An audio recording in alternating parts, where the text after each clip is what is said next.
ضروری بات، اگر آپ بیوٹی ٹپس کے اسلامی کہانیاں اور مستند قرآنی وظائف حاصل کرنا چاہتے ہیں تو ہمارے چینل کو سبسکرائب کریں۔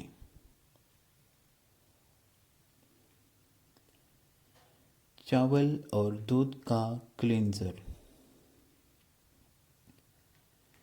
چاول چہرے کی جلد کو ٹائٹ کرتا ہے، مسام کو بند کرتا ہے۔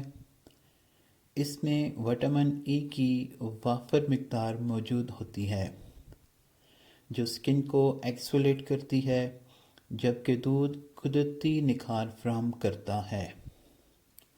اجزاء: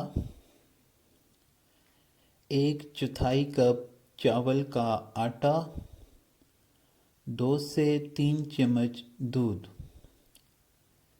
طریقہ استعمال: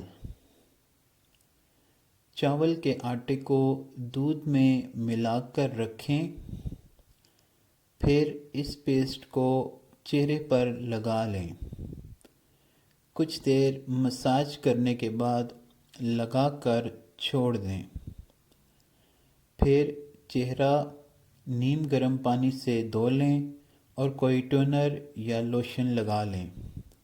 انشاءاللہ ان ٹوٹکوں کے استعمال سے آپ کے چہرے کی جریاں ختم ہو جائیں گی اور آپ کا چہرہ ہمیشہ تر و تازہ نظر آئے گا۔